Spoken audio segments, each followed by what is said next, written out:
Olá, acadêmicos, acadêmicas do curso de História de Águas Formosas, Buritis e Pompéu. Espero que estejam bem e prontos para mais essa aula. Nessa nossa aula, nossa quarta aula, né, a gente vai falar sobre a Inconfidência Mineira, tá? É um texto que eu acho muito interessante, né?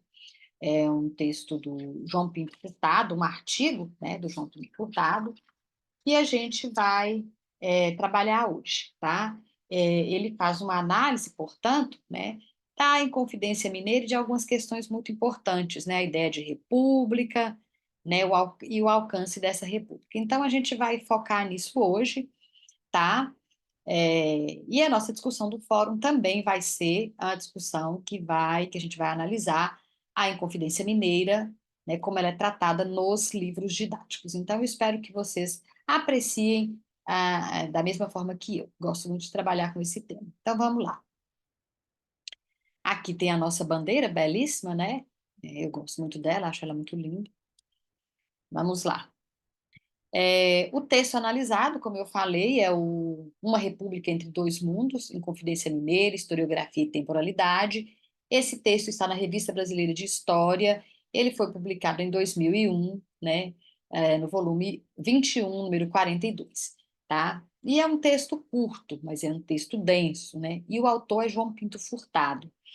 O objetivo do artigo, pessoal, é fazer uma análise, né, trazer uma análise crítica para algumas teses que falam sobre a Inconfidência Mineira, né, sobretudo no que se refere a um projeto liberal e nacional dos Inconfidentes. Então, muito se fala que a Inconfidência Mineira queria a independência do Brasil, né?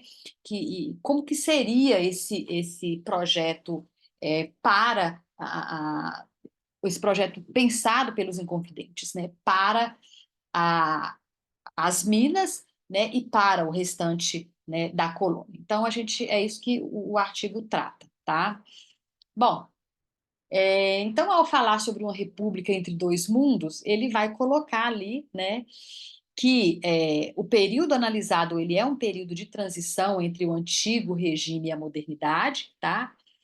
Temos aí a predominância de valores estamentais, contrapondo-se a umas perspectivas classistas, né?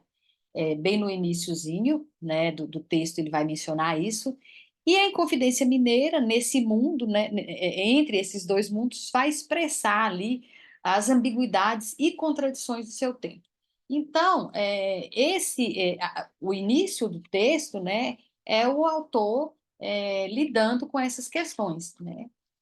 Primeiramente, ele vai colocar o que que é esse período de transição entre um momento, né, entre o antigo regime e a modernidade, tá? E isso é muito importante para entender, né, as contradições e as ambiguidades que estão presentes de acordo com a tese defendida pelo autor na Inconfidência Mineira, tá? Aqui aquele quadro que a gente viu na aula passada, tá? Para iniciar esse texto, né, o autor vai colocar aqui questões muito interessantes, que eu julguei interessantes, né, dentro do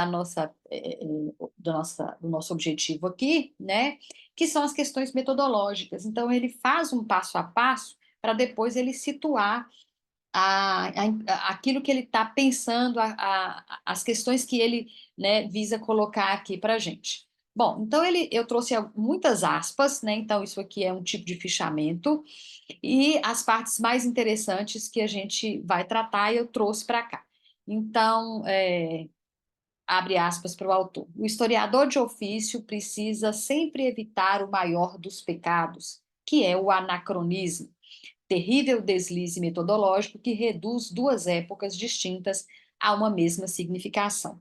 Então, o anacronismo dentro da história é o pecado mortal, né? É você olhar para o passado com os olhos e o pensamento do presente, né?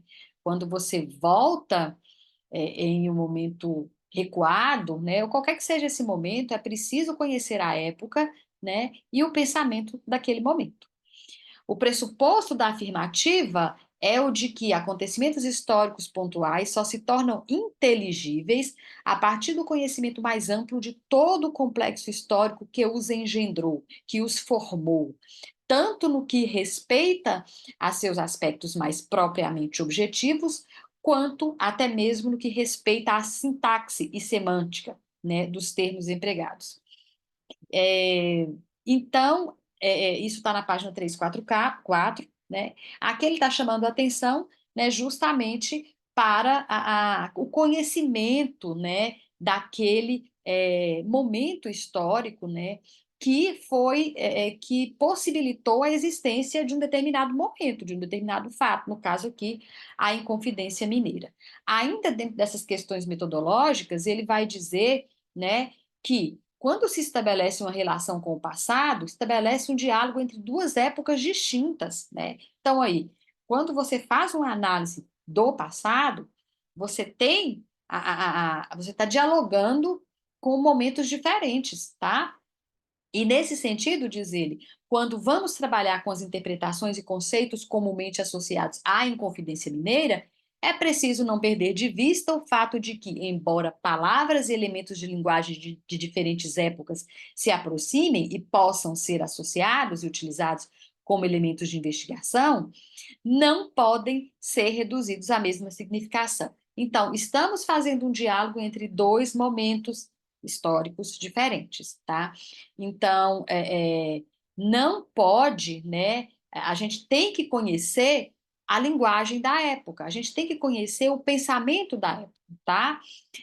Fazer uma análise de época é muito importante. O que o autor está chamando a atenção é para isso, né? Os termos e os seus significados necessitam ser situados no tempo e no espaço. O que significa hoje, né? O que tem um significado hoje, né? Uma palavra que tem um significado hoje, ela pode ter significado outra coisa, né? Lá, por exemplo, há 100 anos, 200 anos, 300 anos atrás. Então, é preciso ter é preciso ter claro isso, tá? Ainda, né, dentro das questões metodológicas, ele vai dizer, né, é, ali na página 344 também, né, que é preciso colocar sob suspeição termos que se tornaram cânones no pensamento político contemporâneo, mas que lá no século XVIII eles não tinham, né, a conotação que hoje a gente dá para eles, né, o que eu acabei de dizer, tá? Então aí ele chama a atenção para a necessidade de estudar, né, as estruturas linguísticas, né, conhecer como as questões daquela época, o que significavam as palavras que a gente está tratando. Isso é mergulhar naquele período, tá? Então, isso é muito importante. São essas questões que ele está colocando aqui, tá? Então, com relação ao conceito de república, é o primeiro que ele traz aqui, tá? A primeira coisa que ele vem observar depois de falar sobre essas questões metodológicas. Várias concepções de repúblicas estão presentes no 700. República para Cícero, né, é a forma de governo, né, que tem aí o sentido de utilidade comum e consenso jurídico. Essa noção corrente, né, ela servia, né, é uma noção corrente ou ela servia de parâmetro até a Revolução Francesa, né? Então, o que se compreende por república até aquele momento, tá? Cícero, continua ele na página 345, abre aspas. Cícero promove uma sensível cesura em relação aos termos segundo os quais era tratada a questão entre os gregos. Se os últimos referiam o termo através da contraposição entre monarquia e república, governo de um só ou governo de vários, os romanos, a partir de Cícero, passam a fazer outra clivagem, mais referenciada à dicotomia justiça versus injustiça, que está expressa na ideia, né, iuris consenso, o que, segundo o nosso autor, serviria como parâmetro praticamente até Kant. Então, a partir de Cícero, a ideia de república ela começa a mudar. No caso, seria, portanto, o lugar da justiça contra a injustiça. Porque quando se fala e se lê muita coisa referente à Inconfidência Mineira, nós temos ali a palavra república sendo falada diversas vezes. Mas podemos pensar, que república é essa se a gente está numa monarquia, né? Se a gente tem lá a coroa portuguesa, né? Um rei, né? Então, a ideia é situar o significado de república lá, para dizer que ele é diferente do que é república hoje, tá? Então, diz ele aí na página 345, aspas, um governo legalmente constituído e que praticasse a justiça, ou seja, que coerentemente articulasse consenso público e utilidade comum. E ele vai trazendo vários autores, Locke, Montesquieu, para ver como que esses autores, né, que eram lidos lá naquela época, como que eles, quais são os sentidos e os significados dos termos, né? Então, para Locke, a permanência de um governante no cargo seria assegurada desde que este afirmasse o primado da lei e assegurasse a liberdade individual e religiosa. Isso para Locke é importante. Montesquieu, lá no Espírito das Leis, o pensador francês advoga, ainda em nome da aspiração a um governo justo, a separação de poderes, base da maior parte das constituições liberais que se disseminaram a partir do século XIX. Tá? Então, está lá na 345 e 346. Então, esse é o sentido aqui para alguns autores que o Furtado trata. Então, ainda nessa questão do conceito de república, a gente tem algumas questões a serem tratadas, que estão lá na página 346, que é o espaço, né? A ideia de uma relativa igualdade, né? E as leis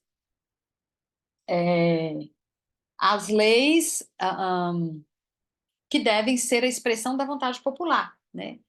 E ainda a quarta questão aqui, aspas, diferentes as forças de integração social na República é a virtude que leva os cidadãos a antepor o bem do Estado ao interesse particular. Na monarquia, é o senso de honra, da nobreza, que é sustentáculo e, ao mesmo tempo, o limite do poder do rei. No despotismo, é o medo que paralisa os súditos. Então, isso aqui é a caracterização da República, né? Que é usada pelos intelectuais da Inconfidência Mineira, certo? Né? Ah, isso está lá na página 346. Nesse sentido, a cultura do século XVIII vai apresentar o mito da República ligado à exaltação do pequeno Estado, né? O autor argumenta que o debate em torno dos conceitos de república, que é o sistema representativo, e democracia, aliás, conceitos de república, de sistema representativo e de democracia, existe há muito tempo, né? Então, ele vai colocar aqui que os Inconfidentes de Minas, né, abre aspas, não pareciam ter ido muito além da proposta de constituição de uma república que ficasse circunscrita a um exíguo padrão espacial, a um espaço geográfico pequeno, né? Igualmente parecem não ter avançado muito no que concerne à criação de um sistema de governo que fosse um pouco mais participativo e aberto nos termos de uma democracia direta, fecha aspas. Então, a ideia que os Inconfidentes de Minas tinham, né, que foi bebida, né, principalmente da independência das 13 colônias do Norte, que, por sua vez, né, foi influenciada pelo iluminismo, né, é, os Inconfidentes de Minas eles, é como se eles vissem e pegassem somente aquilo que os interessasse, né? Então, eles têm compreensões diferentes acerca do que é a república, do que é o tipo de democracia, né? E é isso que o autor vem trabalhar aqui. Fecha aspas lá, né? Portanto, o autor, ele pretende iniciar a sua análise, e ele aborda isso, né, em alguns pontos da obra de Montesquieu, e faz isso relacionando, né, esses pontos às interpretações correntes na historiografia e associando-os aos testemunhos dos inconfidentes que estão registrados nos autos, né? Ele utiliza os autos da devassa, onde os inconfidentes, eles colocam ali, né, o depoimento deles estão lá, né, são públicos, né? E a partir daí, ele vai conjecturando e colocando algumas questões, né? Primeira questão a ser analisada refere-se, portanto, ao espaço da República, né? Qual é a sua abrangência geográfica? Quais localidades, né, vai ali compor essa república, né? Os autores que eu estou citando, que eu peguei aqui a partir do texto, né, vão fazer essa análise. Quem são esses autores? Joaquim Norberto Souza e Silva, Kenneth Maxwell, né, e tem o Márcio Jardim. Eles vão fazer uma interpretação, né, da Inconfidência Mineira. Então, são pessoas que já escreveram sobre a Inconfidência em momentos diferentes, né? Por exemplo, Joaquim Norberto Souza e Silva, ele está lá no século XIX. Para ele, a república concebida pelos Inconfidentes se limitava ao Rio de Janeiro e a São Paulo. Portanto, não abarcava o restante da colônia, né? O Kenneth Maxwell, que é outro autor usado por João Pinto Furtado, defende, por exemplo, que os Inconfidentes, né, tinham como inspiração a América do Norte e nas respectivas constituições desses estados. O que, a partir disso, é possível supor que os Inconfidentes poderiam estar tratando de uma confederação de estados independentes a ser estabelecida a partir da ruptura de algum deles com a metrópole, tá? Então, a ideia aí de que é comumente colocada, né, de que os Inconfidentes estão querendo é, a independência de toda a colônia em relação a Portugal, ela é contestada por esses autores e lá na frente pelo próprio Furtado, né? E o Márcio Jardim? Márcio Jardim afirma textualmente, segundo Furtado, e aqui novamente as aspas, tinham em vista a independência global do Brasil, não tendo jamais passado por seus planos a hipótese de formar uma república somente em Minas Gerais. A documentação existente permite afirmar que o plano era iniciar a revolta por Minas, estendê-la ao Rio de Janeiro, garantindo a vital saída para o mar e, em seguida, às demais capitanias. Tá? Então, o Márcio Jardim, ele advoga isso. Logo adiante, novamente aspas, o mesmo autor afirma: a república seria unitária, mas dividida em províncias, departamentos ou regiões administrativas, né? Por exemplo, ele vai dizer que a partir daquilo da ideia de que haveria um parlamento principal e outros parlamentos em outros locais, né, é isso que se pode apreender, tá? No depoimento de José de Rezende Costa Filho, apareceu o número de 7 parlamentos. Parlamento, logicamente, significava organismo semelhante às nossas atuais assembleias legislativas, certo? Então, olha aqui, quando o autor diz que é preciso conhecer os termos da época, é disso aqui, é nessa ideia aqui que ele está trabalhando, tá? Para o autor Márcio Jardim, é, a, a- toda a Inconfidência, ela pensa, né, uma independência global para todo o país, para todo, na época não tinha ideia de país, mas para toda a colônia, né? Mas, e aí ele cita, por exemplo, a ideia dos parlamentos, né, que ele conseguiu, que está nos autos, né? E aí o autor começa a tratar aqui da questão dos significados dos termos que precisam ser compreendidos no seu tempo, né? Os inconfidentes tenderiam a referir-se antes aos parâmetros que é, eram deles conhecidos do que dos que viriam a ser ainda criados ao longo do século XIX. Então, se a gente tem uma galera que está conspirando, que está arquitetando um plano de separação, né, porque eles queriam de fato a separação, a autonomia da colônia, é preciso entender quais eram os conceitos que eles conheciam, tá? Os conceitos que foram criados ao longo do século XIX, eles não tinham condição de saber, porque eles estão vivendo ali no século XVIII, né? Então, mais uma aspa aqui. Tendo em vista os problemas levantados e a tentativa de inserção do conceito de república em sua temporalidade, diríamos que os vários parlamentos, né, nesse caso, seriam tão somente os sucedâneos das câmaras municipais. Como sabemos, no antigo regime português, as câmaras eram os órgãos de representação que reuniam, sobretudo, os homens bons de cada comunidade. embora tivessem sido severamente golpeadas pela centralização política de Pombal, não teriam perdido uma de suas maiores prerrogativas, a de, mesmo submetidas aos governadores, possuírem o direito de representação direta ao rei. Então, ele está colocando para a gente aqui a ideia de que a concepção de parlamento, né, não como é hoje, né? Mas lá naquela época isso seria muito próximo à ideia de câmaras municipais, né? Então, quais são os possíveis parlamentos da República dos Inconfidentes, né?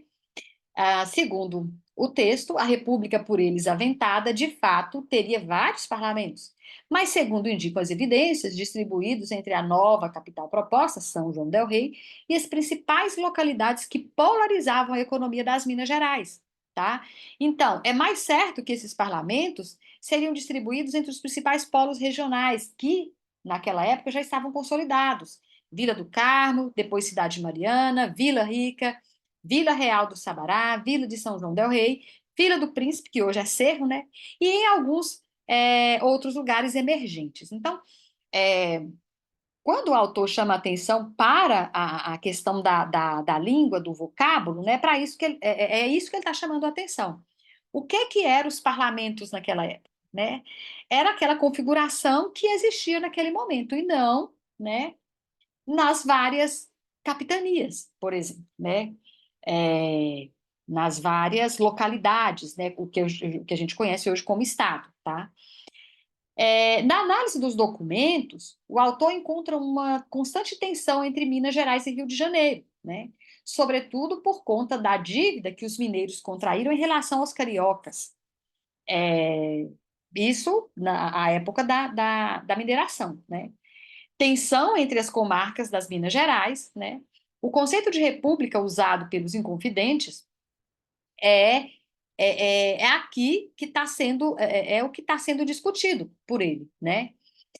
Diz ele, mais uma vez, aspas, é lícito admitir que, embora o termo república já fosse usado pelos inconfidentes de 1788, 1789, no sentido geral de uma forma de governo, seu detalhamento e definição ainda guardam muita relação com as instituições e práticas do antigo regime da tradição ibérica.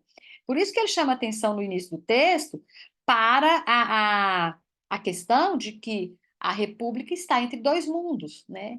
E é um mundo que está se desfazendo, mas ainda tem validade, e o mundo que está se formando, tá?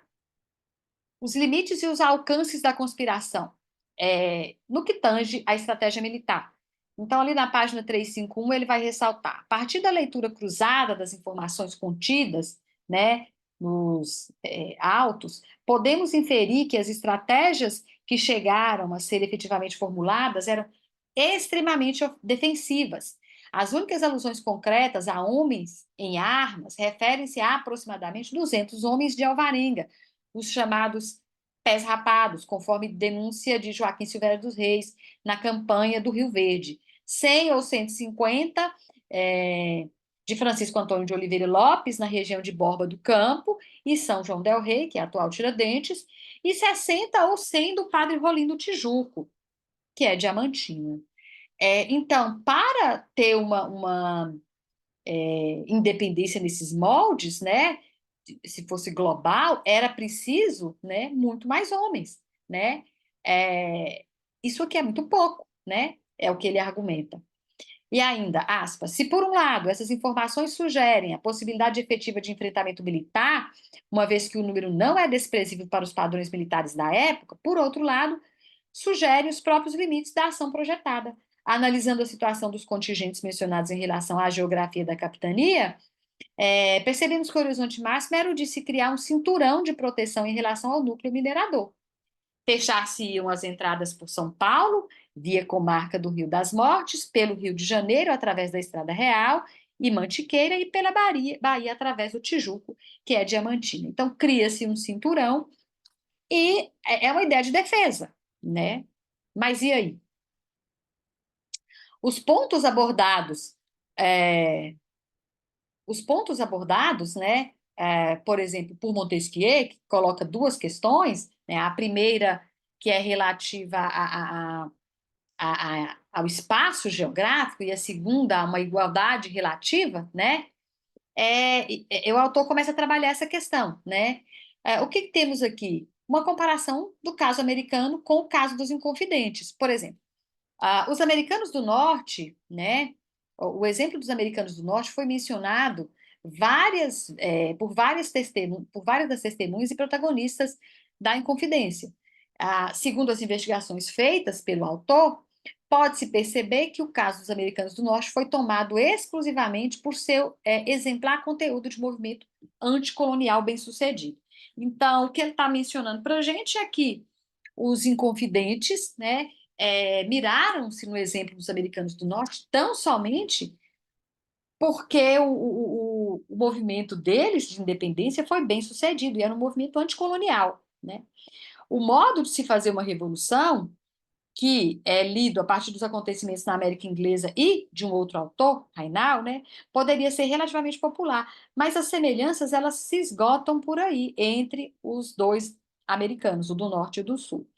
Continua ele, as premissas liberais de concepção e organização do Estado, o aparato legislativo referente à forma de governo e a concepção de sistema representativo, que foram ensaiadas e expressas no compêndio, né, que é essa palavrinha aqui, RICU, né, não parecem ter se constituído sequer em referência de discussão para os Inconfidentes de Minas. Uma coisa que o Furtado faz é analisar o que os Inconfidentes leram, quais foram os livros que eles leram, os autores que eles leram, né? E aí é que ele chama a atenção para os pontos abordados por Montesquieu no Espírito das Leis, que era um livro de cabeceira, né, dos Inconfidentes, pelo menos de alguns deles. Primeiro, é o espaço da República e a sua abrangência geográfica, e segundo, né, o que significava, né, o igualitarismo presente no texto de Montesquieu. Como que os Inconfidentes de Minas fizeram a leitura da ideia de igualdade, tá? Então, era preciso redimensionar a ideia do espaço da República, né? E é preciso entender como que os Inconfidentes de Minas entendiam, né, uma democracia representativa, a ideia de igualdade, por exemplo, né? E aí ele menciona uma coisa bem interessante, que ter livros não é o mesmo que ler livros, né? Então, os Inconfidentes, eles tinham acesso a esses livros, né? Mas isso não quer dizer que eles leram. Ou se leram, eles tiraram aquilo que para eles era interessante, só uma parte, né? Para mim, me interessa isso aqui. Essas outras coisas, né, que os americanos do norte estão fazendo e propondo aqui não me interessam. Aspas novamente. Nesse caso, portanto, duas possibilidades são colocadas pelo autor. Ou o compêndio não foi lido, ou foi lido e foi objeto de discordância substantiva, né? Ambas sinalizam para o fato de que, no que se refere às discussões da organização da futura república, a influência dos norte-americanos foi pífia, tendo os Inconfidentes de Minas, ao que parece, preferido adotar alguns dos princípios esposados por Montesquieu, a partir do que se esboçaria um outro modelo de república mais ancorado nas tradições latinas e ibérica, fecha aspas, né? Então, aí, como que seria essa república pretendida pelos Inconfidentes? Ela não se identifica com a República de Montesquieu no que diz respeito à sua forma, né? Aspas de novo, para cada um destes temas existem evidências no que se refere às decisões e tendência dos Inconfidentes de 788, de que o sentido geral do projeto por eles esboçado era frontalmente contrário aos princípios contidos no compêndio, tá? Então, não era a mesma coisa. A compreensão de Montesquieu era uma, a compreensão dos Inconfidentes daqui, né, da América do Sul era outra. Então, aspas de novo, os Inconfidentes queriam de fato reformar, né, as relações metrópole-colônia. Isso não há nenhuma dúvida, tá? É, tem muitas evidências, né? Ele diz que há sobejas evidências. Mas, por outro lado, eles não pareciam muito preocupados com a instituição de um sistema minimamente representativo, tá? É, é importante frisar também que os Inconfidentes, eles não tinham, né, eles não tinham nenhuma pretensão de emancipação, né, dos escravizados, né? Então, eles não tinham esse ideal, né? Isso foi tema de debate, mas a ideia era de que eles manteriam a escravidão, né? Na página 344, o Furtado continua, aspas, talvez cause surpresa encontrar a distinção de homens livres num país no qual se crê que todos os homens o sejam. Existe ainda na América duas classes que não são, uma inteiramente escrava dos negros. Na verdade, diversas colônias, e mesmo a maior parte, se tem sempre oposto à importação de escravos, e muitas fizeram leis para impedi-la. Mas como a confirmação da coroa era necessária para confirmar, essas leis jamais puderam ser postas em vigor, pois o rei sempre as rejeitou como contrárias aos interesses da companhia inglesa na África. Devemos crer que não tardará a abolição da escravatura em toda a área das 13 colônias, pois alguns proprietários da Pensilvânia, por seu próprio gosto, deram liberdade aos seus. Essa é uma citação se referindo, por exemplo, a aquilo que era dito lá, que era pensado, né, lá nas 13 colônias do norte, não aquilo que era pensado aqui. A outra classe de homens não livres não sofre escravidão, mas é privada de liberdade no sentido político desta palavra, que implica participação no governo e o direito de voto nas eleições dos oficiais públicos. Essa segunda classe se subdivide em várias espécies: crianças menores de 20 anos e aprendizes de ofícios e empregados domésticos. Aqui é a ideia de democracia lá nos Estados Unidos, né? É, quem que não podia, quem que não era considerado homens livres? Crianças, né? E aprendizes de ofícios, né? E os empregados domésticos são pessoas que, na concepção deles, não deveriam, né, possuir direitos políticos, porque eles eram dependentes, né? Eles eram dependentes dos patrões, ou eles possuíam, né, uma ascendência, a ascendência de seus patrões sobre eles. É como se eles possuíssem aí, eles fossem influenciados pela vontade de seus patrões, tá? É, é a questão da cidadania que está sendo tratada, né? Lá no caso dos Estados Unidos. E aí, ele na página 355 ele dá sequência a essa ideia.